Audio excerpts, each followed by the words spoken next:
Hello,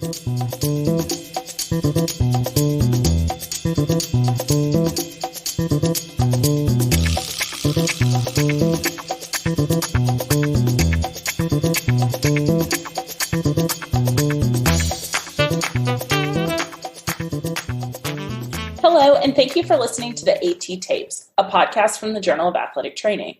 The goal of this podcast is to interview researchers and clinicians on current topics facing athletic trainers and discuss how we can utilize best practices to improve patient outcomes. My name is Lizzie Hibberd, and I will be your host for this podcast. Currently, I'm a faculty member in the athletic training program at the University of Alabama, and I have a research interest in shoulder and elbow injury prevention in youth overhead athletes. You can follow me on Twitter at @EEHibberd. We are currently recording this podcast during an unprecedented time, with athletics canceled and non-essential businesses closed. We know that many people are struggling financially or emotionally during this time. We also recognize that many ATs are now frontline workers. We hope that you are all taking care of yourself in whatever way you need. Because of shelter-in-place restrictions, we are recording from our homes. If there is any change in the quality of the audio, it is due to this, and once we're able to return to work, the audio quality will be back to normal. Like everyone else, we're doing the best we can with the situation at hand. Before getting started on today's episode, I wanted to remind everyone that all content from JAT is open access, meaning it is free of charge to all readers thanks to funding from the National Athletic Trainers Association. In today's episode, we have Dr. Kara Radzak, who is an assistant professor at the University of Nevada at Las Vegas. Kara's research focuses on utilizing biomechanical analysis of movement to evaluate musculoskeletal injuries, particularly overuse injuries of the knee and osteoarthritis. Her current research evaluates the relationship of running biomechanics and injuries commonly associated with military training. Today, she's joining us to discuss research in the military and her new article in the Journal of Athletic Training titled Defining Athletic Training in the Military Setting, a survey investigation into professional characteristics, preparation, and barriers in clinical practice. Kara, welcome to the podcast. Thank you for having me today, Lizzie. So before we get started with talking about your research in this article, can you tell us a little bit about your educational background and how you ended up at University of Nevada at Las Vegas? Absolutely. I'm happy to tell you about that. I'm originally from the Dallas-Fort Worth area and went to the University of Texas for undergraduate degree. And I was the kid that always thought broken bones were cool. So I knew from the get-go that I wanted to go into sports medicine and decided to go to Texas and identified that athletic training as a major was a perfect route to get into sports medicine for me. And so I did my undergraduate degree there and loved my 4 years. And then when I was coming out, I was trying to figure out what I really wanted to do in athletic training. And I took a position as a high school athletic trainer in Colorado Springs and was working towards my master's in sports medicine at the University of Colorado Springs. And that really opened my eyes to research and as a possibility for a future career path. And coming out of that, I decided to take a position at the University of Central Missouri. And that position actually was a split clinical and teaching role where I was teaching with their accredited program. And then I was actually working clinically with the Army ROTC there. And that was my first introduction into the military setting. I really enjoyed that patient population and enjoyed my time teaching and decided, you know what, this is the route for me. I wanted to go forward with doctoral work and getting a PhD. And so from that point, I went to the University of Hawaii. And I ended up there because of my experience working with Army ROTC. They actually had a position out there that was working with ROTC and liked my background and my knowledge in that. And it checked all the boxes for me. I checked all the boxes for them and ended up getting my doctoral work focusing on biomechanics out there, and then stayed in District 8 at the University of Nevada, Las Vegas, and got a full-time faculty position out here. And on my interview, the first thing I asked them was, do you guys have Army ROTC? Because I want to continue working with that population. Great. So thank you for giving us that summary. So can you give us some of the highlights of your professional career so far and different experiences that really stick out to you? Absolutely. So, like I mentioned, I was not, I kind of fell into working with the military, but it really has been a true highlight because I really enjoy working with a non-traditional athlete population. And that has actually opened so many doors, both from a professional clinical standpoint, research standpoint, and actually this year, my commander at UNLV brought me into his office and said, had I ever heard of the Golden Knights? And I said, the hockey team? Yeah. And he goes, the Army Golden Knights, where their name came from. And I'm like, absolutely. And they gifted me with a tandem jump with the U.S. Army Golden Knights. So in response to the work that I've done with them and working clinically with the battalion at UNLV, they decided to shove me out of an airplane with some of the best and the brightest in the Army, which was a real amazing experience. Yeah, that sounds like quite an experience and not your typical research award or research recognition, but definitely meaningful work that you're doing and they're recognizing you in that way. Yeah, my colleagues joke that my research is taking me to the greatest heights possible. I love a good pun. Well, so can you tell us a little bit about your research? So I know I gave sort of the generic, this is sort of your research focus, but can you tell us some of more specifically what your research area is and how you're continuing that at UNLV? One of the things with the military is that particularly overuse injuries, musculoskeletal injuries, are very common. And a lot of people might not realize that the cost due to musculoskeletal injuries is astronomical to the U.S. government. And that's the bread and butter of athletic training, is working with musculoskeletal injuries, particularly with the prevention and management of overuse injuries. And so my military research is trying to come at this problem from different angles. And whether it's looking at the development of lower extremity overuse injuries, which is most prevalent in the military from a biomechanical lens, or looking at the use of traditional sports medicine models in the military for an injury prevention and a injury treatment model. So the things that I'm doing with the Army ROTC and evaluating what athletic trainers are doing from a clinical standpoint and helping with rehabilitation in that population. And that's where this article came out of, is how are athletic trainers being utilized in the military currently? And of those that are working in the military setting, what do they feel like was really important to get them there and get them successful? So over the time that you've been involved with military and military research, how have you seen the role of an athletic trainer in that setting change or maybe grow or develop? I think the really exciting thing is that the role of an athletic trainer in the military is being utilized more prevalently. There are increases in the number of positions that are available. It's really hard to characterize what an athletic trainer in a military setting does because all branches are different, all military setting jobs are different, but the good news is that we're seeing more of them. And I think that's one of the most promising aspects. So you kind of mentioned this as the idea of where this article came from was really at understanding what athletic trainers do in these settings and what they were prepared for. So can you tell us a little bit about the characteristics of athletic trainers that are working in these settings, kind of that you see overall in the military?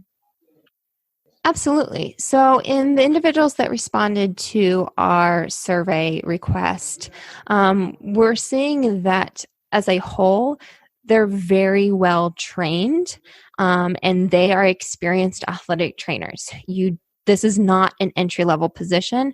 Most of the individuals that responded to our survey would not be considered young professionals or entry-level. And that was kind of one of the themes that came out of our qualitative analysis, was that there needs to be experience gained before going into a military setting, because it's very different and unique.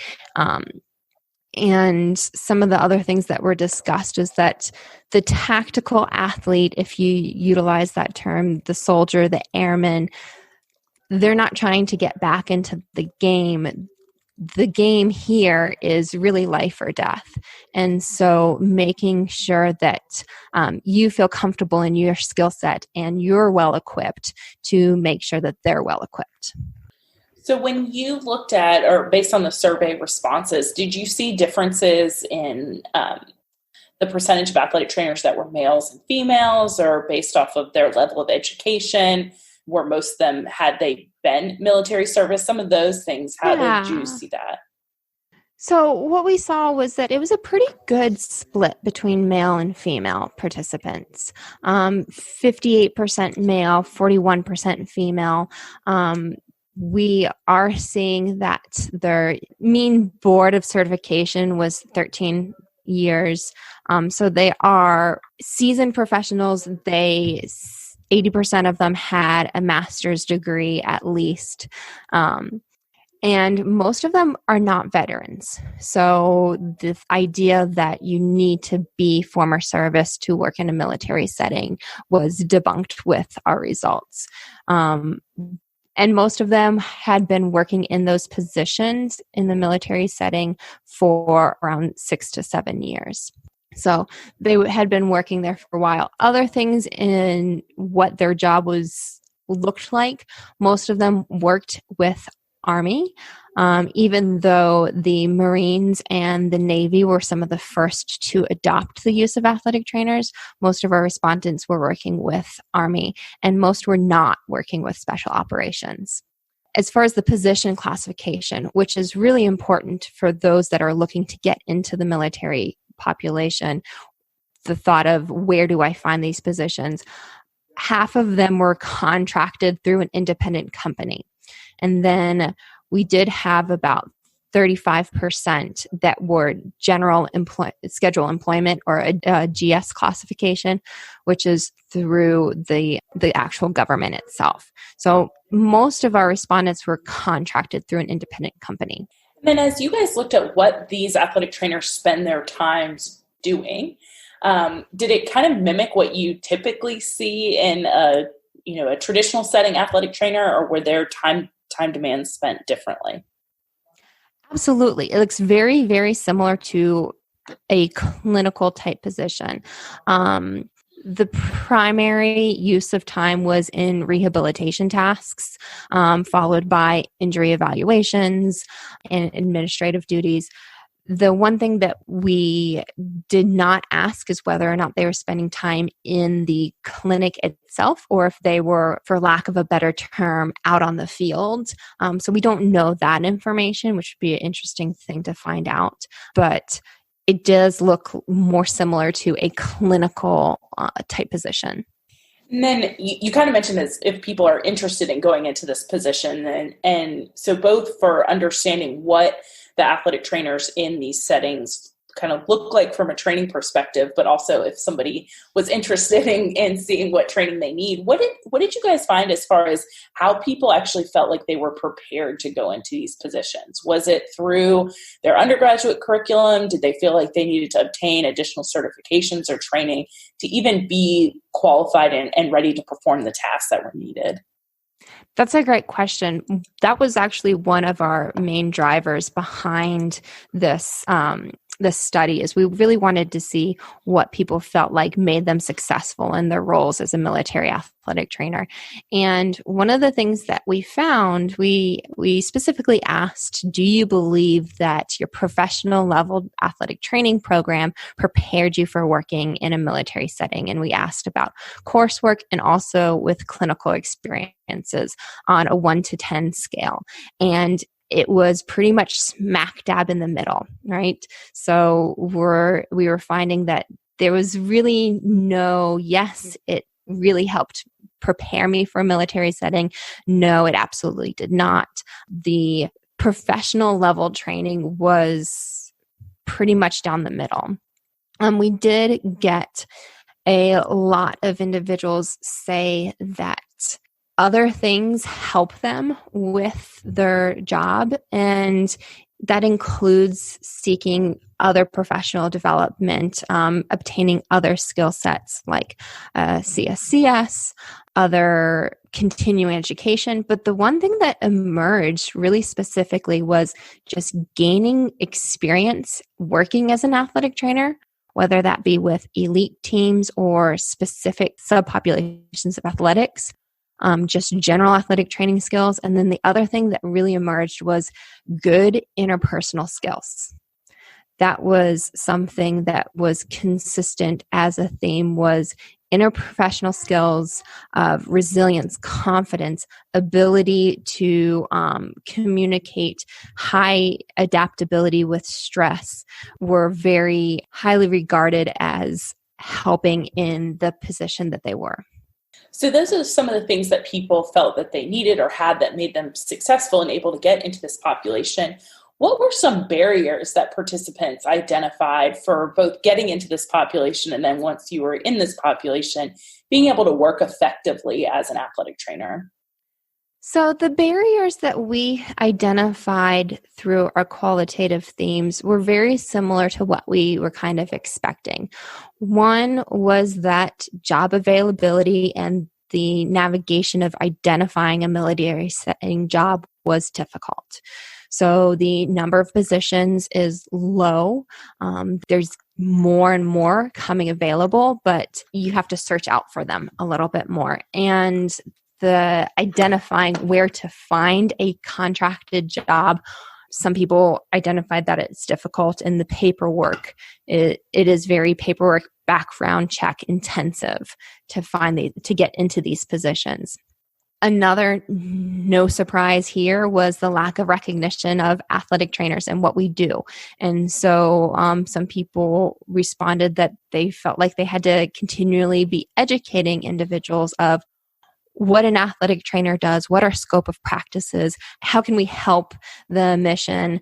And that was something that was discussed quite often, and also a underlying thing that's potentially military specific is that leadership turnover can occur quite often when the athletic trainer stays the same.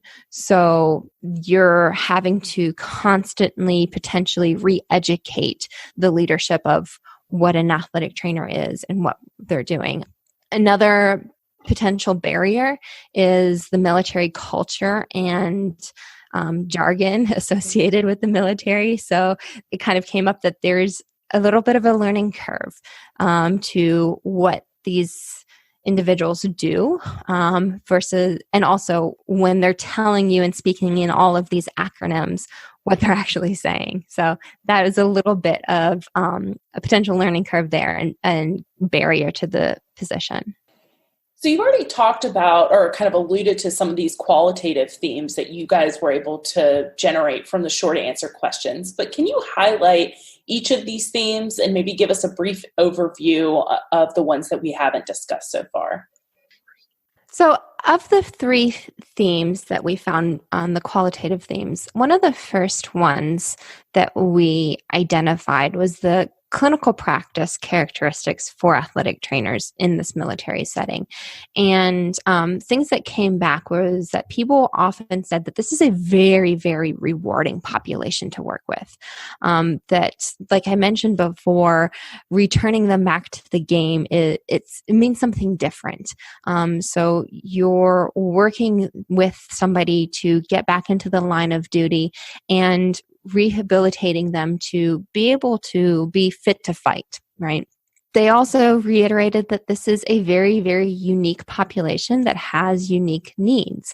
Military way of life is different. There is no off season. So your traditional micro and macro cycles don't really exist. in this. They have to be ready to go at all times. And another thing that came up was that there is a high availability for future expansion as a profession into the military setting. So it's a non-traditional role that people noted pays very well. And that's one of the things that we saw with the quantitative aspects of the study, is that people were very, very satisfied with how they were using their athletic training skill set. They were satisfied with the pay, the hours. There are a lot of things that you can do in the military setting. The scope of practice is pretty vast, and some people mentioned that you could really work at the highest end of our scope here. And they also mentioned that there is a huge potential for future expansion. One, because the military can utilize our skill set, and two, there is the option that a lot of people mentioned that it would be nice for athletic trainers to actually become a job or an occupational classification. They're called MOSs within the military. So to have something like physical therapists have a job classification within the military, that you can be active duty and be a physical therapist doing physical therapy. There is not that opportunity right now for athletic trainers. That means we would be deployable. So there was discussion in the responses around what the future of athletic training in the military setting would look like. And like I mentioned before, the military culture, status, lack of recognition in athletic trainers, job availability. But we also had people say that there were no barriers.